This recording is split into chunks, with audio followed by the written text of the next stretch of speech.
Hello students, now we are back again, 10th ICC numericals on moment of forces.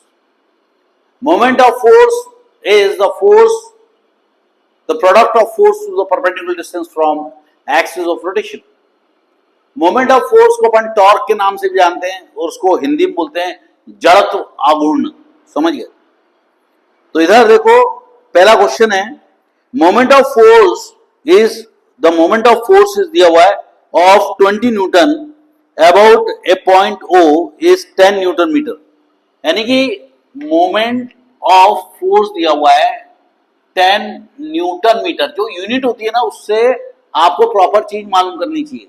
वैसे moment of force के बाद क्या दिया हुआ है? मोमेंट ऑफ फोर्स के बाद दिया है 20 न्यूटन।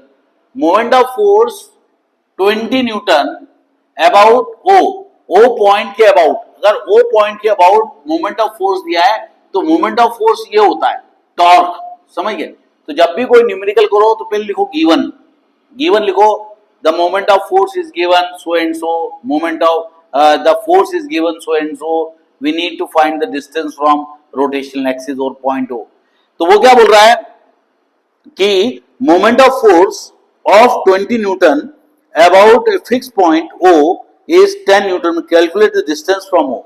यानी कि अगर एक पॉइंट है ओ, ये ओ पॉइंट है और यहां पर एक फोर्स लग रहा है और ये फोर्स जो लग रहा है वो है लगभग 10 न्यूटन मीटर। समझिए, 10 न्यूटन मीटर यानी कि टॉर्क जो लग रहा है, फोर्स नहीं टॉर्क। यहां पर जो टॉर्क लग रहा है या movement of force 10 newton metre लग रहा है और जो फोर्स है, ये जो फोर्स है ये है 10 न्यूटन का। समझिए, 10 न्यूटन का फोर्स है। तो वो पूछ रहा है कि ये distance from point O point के अबाउट डिस्टेंस निकालो। तो टॉर्क इज इक्वल टू होता है फोर्स इंटू परपेंडिकुलर डिस्टेंस। अब टॉर्क की वैल्यू क्या दी है? 10 दी हुई है। समझिए, टॉर्क की वैल्यू क्या दी है? 10 दी हुई है। मैं एक और बात देख लेता हूं। 20 न्यूटन का फोर्स है। अच्छा, फोर्स 20 न्यूटन का है, 10 नहीं 20। फोर्स क्या है? 20 न्यूटन का है। तो फोर्स क्या हो गया? 20 न्यूटन। 10 न्यूटन का न्यूटन मीटर टॉर्क है और 20 न्यूटन का फोर्स है। तो आपको क्या निकालना है? डिस्टेंस। तो जो मल्टीप्लाई में होता है, मल्टीप्लीकेशन में होता है, उसके नीचे चले आता है।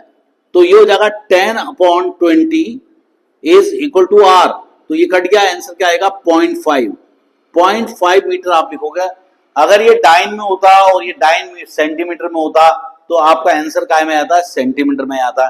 तो ये है पहले क्वेश्चन का आंसर 0.5। हाफ मतलब क्या होता है? 0.5 मीटर। ये आपका पहला क्वेश्चन था कि एक देखो, आपका क्वेश्चन जो रहता है उसमें कई बच्चे गलती कर देते हैं कि अपन को टॉर्क क्या लेना है और फोर्स क्या लेना है। क्योंकि इन्हें देखो क्या बोला है कि moment of force of 20 Newton, यानी कि जो 20 न्यूटन का फोर्स लगा है, 20 न्यूटन का जो फोर्स लगा है उसका मोमेंट ऑफ फोर्स कितना है? उसका मोमेंट ऑफ फोर्स है, मोमेंट ऑफ फोर्स 20 न्यूटन का है और मोमेंट ऑफ फोर्स है 10 न्यूटन। तो डिस्टेंस पूछा है। दूसरा क्वेश्चन बोल रहा है एक nut is open by the wrench of 10 length 25 centimetre. If the least force 10 newton is applied, find the moment of force need to turn the nut। वो क्या बोलता है कि अगर एक स्पैनर टाइप का है, ऐसा स्पैनर है, समझिए, यहां पे नट होगा तो ये ऐसा डिस्टेंस दिया हुआ है। समझिए, तो वो क्या बोलता है कि the nut is open by wrench of 10, length कितनी दी हुई है? 25 सेंटीमीटर और फोर्स कितना लग रहा है? 10 न्यूटन का।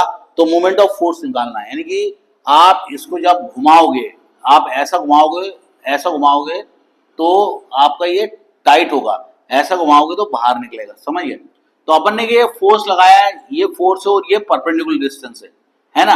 तो क्या निकालना है अपन को? टॉर्क निकालना है। तो इनने फोर्स कितना दिया हुआ है? फोर्स दिया है 10 न्यूटन का। ये फोर्स कितना दिया हुआ है? 10 न्यूटन का।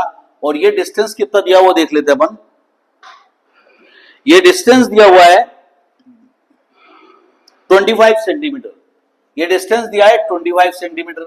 अब प्रॉब्लम क्या है कि ये तो सीजीएस सिस्टम में और ये 10 न्यूटन मतलब एसआई सिस्टम हो गया। तो हमें क्या करना पड़ेगा? ये 25 सेंटीमीटर को मीटर में कन्वर्ट करना पड़ेगा। तो R इज इक्वल टू क्या हो जाएगा 25 इंटू 10⁻², क्या हो जाएगा 25 इंटू 10⁻², मीटर में कन्वर्ट हो गया, इकाई में कन्वर्ट हो गया मीटर में। अब इसको सॉल्व कर सकते हैं हम लोग। तो हम लोग क्या करेंगे, the minimum torque, minimum moment of force we need is 25 into 10⁻² into 10 कर देंगे अपन। तो जैसे ही 10 करेंगे, दो में से एक गया तो क्या बचा, -1 बचेगा। तो अपन लिख सकते हैं 25 इंटू 10⁻⁻1 या 2.5 into newton metre. Newton metre is the unit. तो कितना मिनिमम टॉर्क लगेगा कि अगर कोई नट को हमें टाइट करना है या खोलना है, तो ये पॉइंट क्या हो गया, अबाउट हो गया, अबाउट, इसको अबाउट ओ बोल सकते हो आप, आई समझ।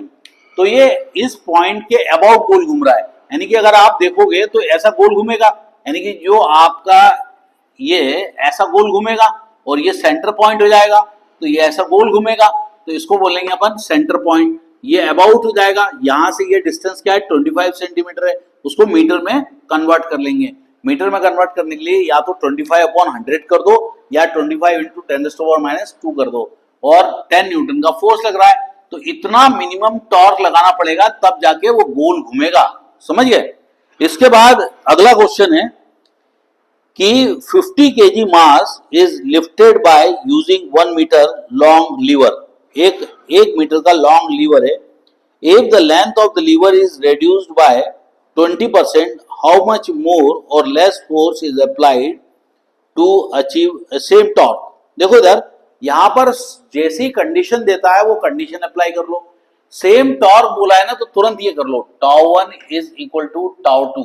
इसका मतलब τ1 और τ2 बराबर है, यानी कि आपका टॉर्क सेम आ रहा है। फिर क्या बोल रहा है वो, 50 किलोग्राम को आप चाहो तो 50 जी कर दोगे ना, 50 केजी वेट कर दोगे तो वो न्यूटन में कन्वर्ट हो जाएगा, यानी कि 9.8। हम लोग क्या करते हैं, 50 किलोग्राम है, उसको वेट में कन्वर्ट करने के लिए जी मल्टीप्लाई कर देंगे, चलेगा, जी मल्टीप्लाई कर देंगे। A 50 kilogram mass is lifted by 1 metre long lever, समझिए। यानी कि एक मान लो यहां पे अपन फोर्स लगा रहे होंगे और यहां पर 50 किलो का एक वेट होगा नीचे कुछ, तो भी एक लिए आप एक कुछ लगाया होगा, उसके अबाउट घूम खींच रहा होगा, समझिए। या कई बार क्या होता है, अपन फावड़े से डालते और यूं दबाते तो खुल जाता है ना, तो यही पॉइंट को अपन वो मान सकते हैं फलक्रम। तो यहाँ पे पत्थर है, वो इसको उठा रहा है, वो इससे उठा रहा है, इस तरह से होगा, ये इस तरह से होगा, समझिए। तो ये ऐसे दबाएंगे तो ये उठेगा, तो टॉर्क प्रोड्यूस होगा। चलो देखते हैं। अब वो बोल रहा है कि 50 किलो का एक मास है, 1 मीटर लॉन्ग, यानी कि इसकी लेंथ है 1 मीटर की, यानी 100 सेंटीमीटर की इसकी लेंथ है ना, या 1 मीटर की इसकी लेंथ है। If the length of lever is reduced by 20%, how much more और लेस परसेंट। देखो पहली बात कि अगर ये जो वेट है आपका, ये मान लो अगर 50 जी वेट है आपका, 50 जी, अगर ये इसका वेट है और इस वेट को उठाने के लिए हमें अगर लेंथ लंबी मिलती है, देखो moment of force is directly proportional to distance from rotational axis and moment of force is directly proportional to moment of force is directly proportional to force, यानी फोर्स इनटू परपेंडिकुलर डिस्टेंस। अब देखो आपका जब यहां से दबाने के बाद घूमना, टॉ दोनों का समय सेम है, तो हम लोग क्या करेंगे, ये फोर्स को मान लेंगे F1, और अगर ये 20% कम कर देंगे यानी छोटा कर देंगे, इस फोर्स को मान लेंगे F2। ऑब्वियसली ये डिस्टेंस कम होगा तो हमें फोर्स ज्यादा लगाना पड़ेगा, है ना, क्योंकि डिस्टेंस कम हो गया। चलो देखते हैं क्या आंसर होता है। तो पहले केस में अगर अपन τ1 निकालते हैं, क्या निकालते हैं, τ1 यानी पहला टॉर्क निकालते हैं, तो वो क्या होगा, वो हो जाएगा फोर्स इंटू परपेंडिकुलर डिस्टेंस। 1 क्या है, 1 मीटर है, तो 1 मीटर क्या हो गया, 50 जी इंटू 1 कर दिया अपन ने, 50 जी इंटू 1 मीटर। तो आपका τ1 क्या निकला, 50 जी, आई समझ में। आप न्यूटन मीटर बोल दो, कोई प्रॉब्लम नहीं। आपका τ1 निकल गया, समझिए क्या निकला, 50 जी निकल गया, आई समझ। अब वो बोल रहा है कि फिर से टॉर्क सेम करना है। अब टाउ टू निकाल लेते हैं। क्या निकाल लेते हैं? टाउ टू निकाल लेते हैं। टाउ टू निकालेंगे तो क्या होगा? ये तो सेम ही रहेगा फोर्स, तो आप 50G ऐसे लिख दो। 50G ऐसे लिख दिया अपन ने। अब आपके पास क्या है, जो लेंथ है वो कम हो गई, तो आप वन का 20% कम करना है अपन को, वन से। तो वन का पहले 20% निकाल लेते अपन। तो वन का 20% क्या होगा? देखो इधर, हम लोग पहले जो लेंथ थी वन थी, 1 माइनस 20% कम कर देंगे, 1 इंटू 20%। 20% कम करेंगे तो ये कट जाएगा, ये कट जाएगा, 0.2 आ जाएगा। 1 में से 0.2 जाएगा तो बचेगा क्या? 0.8। यानी कि अब लेंथ जो है वो आपको 0.8 लेनी पड़ेगी। तो क्या हो जाएगा? Tau two is equal to 50 into 0.8 करोगे आप, यानी 20% कम हो गई ना। तो ये पॉइंट और ये पॉइंट कट गया, 8 5 या 40, यानी टाउ टू क्या निकल गया? 40 निकल गया। अब वो बोल रहा है दोनों के टॉर्क सेम है, यानी कि वो पूछा क्या है, दोनों के टॉर्क सेम है। तो कोई एक काम करो, ये फॉर्मूला यूज करो, tau one is equal to tau two, तो ये हो जाएगा F1 R1 is equal to F2 R2। समझ गए? ये भी बोल सकते हो आप। तो आपका टॉर्क सेम आना चाहिए। अच्छा, F2 निकालना पड़ेगा अपन को। यहाँ पे क्या है, हम लोग जो फोर्स यूज कर रहे हैं, यहाँ पे फोर्स क्या कर रहे हैं, देखो इधर प्रॉब्लम क्या आ गई, दिखाता हूं मैं तुमको। यहाँ पर क्या हो गया, फोर्स ज्यादा लगाना पड़ रहा है हमको। ये फोर्स नहीं, ये तो वेट है, फोर्स ज्यादा लगाना पड़ रहा है। तो पहले वाले फोर्स के लिए F1 R1 रहने दो, दूसरे वाले फोर्स के लिए क्या हो जाएगा, F2 इंटू R2 हो जाएगा। R1 क्या हो गया, 1 है, F1 क्या हो गया, वैसे ही रहेगा। R1 क्या है, 1 है, लेकिन F2 के लिए R2 कितना है, 0.8 है। तो आप लिख सकते हो F1 into 1 upon 0.8 is equal to F2। यानी कि F2 क्या निकल जाएगा, आपको फोर्स निकालना है, टॉर्क थोड़ी निकालना है, फोर्स निकालना है। तो F1 इंटू 1, F1 कितना है, 50G, क्या हो जाएगा, 50G। 50G क्या हो जाएगा, F1 हो जाएगा। आई समझ? 50G मतलब फोर्स निकल आएगा। तो ये सॉल्व कर लो, आपका आंसर निकल आएगा। और इस तरह से इस क्वेश्चन को आप लोग सॉल्व कर सकते हैं। समझ गए? तो आपको ये क्वेश्चन समझ में आ गया होगा। तो यहां पर कंडीशन क्या है, दोनों के फोर्सेस बराबर, टॉर्क बराबर है। टॉर्क मतलब मूवमेंट ऑफ फोर्स बराबर है। तो इस टाइप के क्वेश्चंस हम लोग कर पाएंगे। अगला क्वेश्चन फिर से करते हैं।